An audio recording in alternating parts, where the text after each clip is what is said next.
Discuss the big issues of the week now. I'm joined by my political panel, Tasmanian Liberal Senator Jonathan Duniam in Hobart and Labor MP and Shadow Immigration Minister Shayne Neumann joining us live from the Labor Queensland Conference on the Gold Coast. Gentlemen, a very good afternoon to you both. Good to be with you. I might start with you, Shayne, and I'm going to start with a question to you both about the big story we've been reporting on today, the Hillary Clinton presidential campaign being rocked with the FBI reopening its investigation into her use of a private email server. Donald Trump describing this as being bigger than Watergate. Shayne, just how damaging will this be for Hillary Clinton so close to the election? Well, I think this is a challenge, of course, for the Clinton campaign, but I think America's a great country and the FBI will do their job. I'm looking forward to Australia having a productive relationship with whoever the American people choose to be the President of the United States. And Australia's relationship is much bigger than any Prime Minister and any President. I'm sure the FBI will do their duty. I think Donald Trump has certainly made some interesting comments during the course of this campaign. This is yet another one.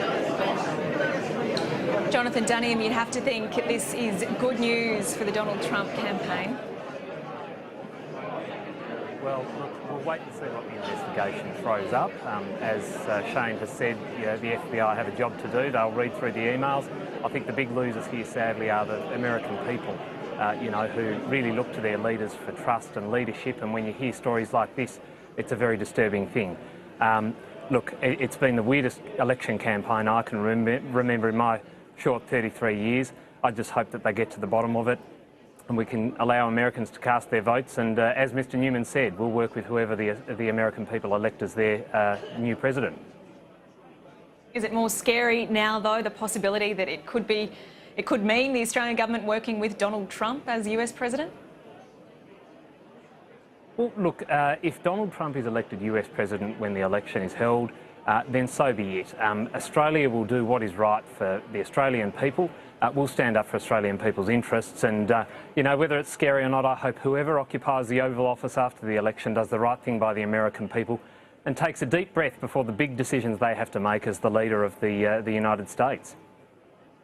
We'll find out soon enough in the polls in the coming days just how much of a win this could be for the Trump campaign. Shayne, you are, of course, at the Labor Queensland Conference on the Gold Coast. We heard from Bill Shorten earlier today in his opening address, and he took quite a shot at Malcolm Turnbull and Bob Day, calling Malcolm Turnbull a morally bankrupt Prime Minister, relying on an insolvent senator, referring, of course, to relying on Bob Day's vote.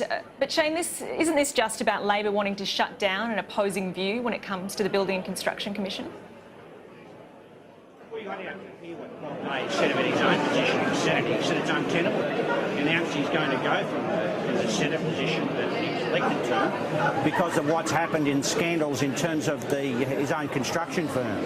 So it's a situation where if Malcolm Turnbull takes Bob Day's vote, look what Bob Day says about his own position. This is a tainted vote.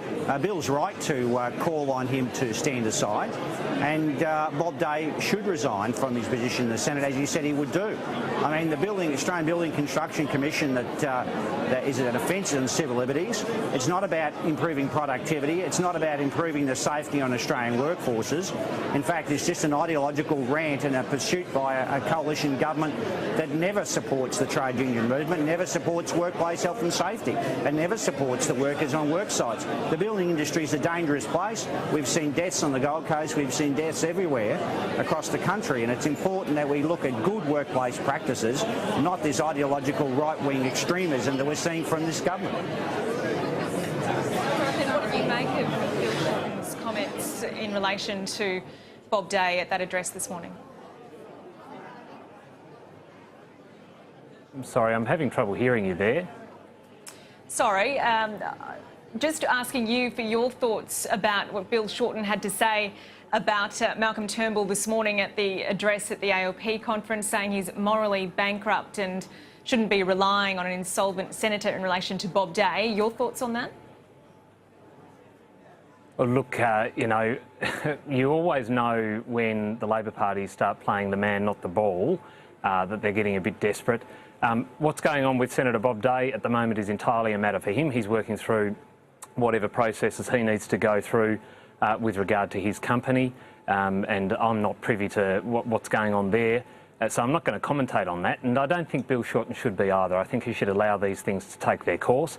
But I think you got it in one, Liz, when you said this is all about them trying to nail someone who has an opposing view to them when it comes to the Labor Party and their position on relevant legislation like the ABCC. So I don't think it's a good thing for a political leader in this country just to be, calling people names. Rather, allow processes to take their course, and as I say, it's a matter for Senator Bob Day, and we'll just see where that takes us. All right, we'll move on to the paid parental leave debate that's dominated this week again. Jonathan, it is looking likely your government will get the crossbench support to pass these reforms. It looks like it could depend on timing, though. You've got Darren Hinch wanting it delayed until at least July 1st next year, others wanting October next year so that women currently pregnant aren't affected. What's your position on this? Well, look, we've got to go back to the basics about what this is all about, and I think Christian Porter has outlined this exceptionally well. When you've got a high-income earner earning in the 18-week period that they're entitled to support under this scheme as much as a low-income earner in a full year, something's not right. It comes back to being able to make this system sustainable so that the people who need it can rely on it for years to come. So that's what this is about, and also broadening out who has access to this scheme in the form of casual workers and those in dangerous industries like construction workers, for instance. So, look, we'll see where the Senate crossbench takes us with regard to any changes in relation to timing, but I think there are some measures here that are necessary. And again, it comes back to sustainability. Do you think timing could be a deal breaker, though? We have to. Do you think, Jonathan, timing could be a deal breaker, though, if you do have to move?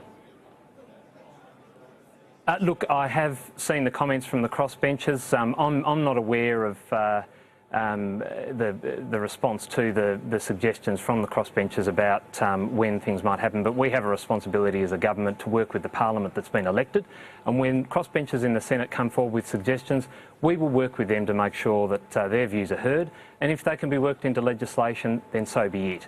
That's the nature of democracy, and this is a workable parliament, and we have to keep working with the crossbenchers elected at the last election. Shayne, we heard Bill Shorten in his speech today urging Nick Xenophon not to support these paid parental leave reforms. This will be seen as a win for the government, though, won't it, if they do get the crossbench support and get this through? Well, I'm urging the crossbench to do the right thing by 80,000 Australian women. The timing's not really the issue, as Bill said today. The timing, it's the fact that this shouldn't happen in the first place. We're talking about women who've given up other pursuits in terms of workplace entitlements to get paid parental leave in their workplaces. How many positions are the Coalition going to have in respect of paid parental leave? And people have made decisions. We're talking about 12,000, probably about 12,000 women at the moment who are currently pregnant, who in their personal family arrangements made decisions to have children. Having paid parental leave is not just about workforce participation. It's about that precious time a mother will have bonding with her son or daughter, the baby in their arms. That's why it's critical. And this is an unfair decision, regardless of the timing. And I'm urging Nick Xenophon, as Bill Shorten did today, to not support this pursuit. I mean, the Coalition has had more positions than you can possibly poke a stick at on this area. But one thing's for sure, they've never been consistently supporting working mums. And if they support family values, they should be supporting young mums to actually stay at home with their children and then participate in the workforce at their choosing. If you want to support families, you'll support a fair income paid parental leave scheme. And we've seen hundreds of thousands of mums actually enjoy the benefit of paid parental leave scheme initiated by a Labor government. This is not about double dipping at all. This is about supporting families. OK, we'll have to end with one last question, and it's been an incredibly tough week here in your backyard in Queensland, Shayne. Yesterday's horrific attack on a Brisbane bus driver and, of course, the unthinkable tragedy at Dreamworld on Tuesday. Bill Shorten has been paying his tributes there at the site today. Parent company Ardent Leisure, though, heavily criticised for its handling of the issue, some saying that they should have just simply cancelled their annual general meeting as soon as they found out about this. What's your take on it? Well, not only should they have cancelled, they could have opened it and then adjourned it to show respects to the families. They made decisions in relation to reopening of Dreamworld prior to the police completing their investigations. If they're engaging a PR firm in relation to this issue, they're not getting good value for their money if that's what they're pursuing in terms of the PR. Here in Queensland, what they've decided really sticks in the core of us Queenslanders and I think Australians generally. I mean, we should be supporting families who've gone through heartbreaking situations. Imagine those poor young kids seeing parents lose their lives. Imagine the workers there who are there at the ride. Imagine the people who are going just to have a good time at Dreamworld and to see that happen in front of their eyes. Imagine the family of that poor bus driver who innocently was going about his pursuit carrying passengers and to be killed in that way just in the last day or so. It's just horrendous. Our thoughts and prayers are with them, and certainly the parent company in relation to Dreamworld should really have a good look at themselves and how they handle the public relations in relation to this issue. And really, I'm looking forward to them showing a greater degree of love and compassion and support for the families. Jonathan, your view, do you think we should expect better standards from our corporate leaders? Look, Liz, there's no doubt that the events of the last couple of days have compounded what has been an already tragic event. The focus of the company should be, I think, as Shayne said, on supporting those who've been affected by the tragedy at Dreamworld, be it the workers there or the families. That's what the company should be focusing on. I won't run a commentary on how they've handled things to date, but as long as they do focus on that moving forward. With regard to the tragic incident with reference to the bus driver, I mean, that is a terrible thing. In a country like this, we expect safety when we walk out onto our streets, and we need to do what we can to ensure that people who are just going about their daily lives, be it at work, as a parent, whatever, that they are protected, that they are safe. And it's just so unfortunate that these things have happened in the last week, and hopefully we don't see any more of this into the future. OK, gentlemen, we will have to leave it there. Thanks so much for your time this afternoon. Tasmanian Liberal Senator Jonathan Duniam and Labor MP and Shadow Immigration Minister Shayne Neumann, live from the Gold Coast, where it sounds very busy there. But thanks so much for your time, both of you.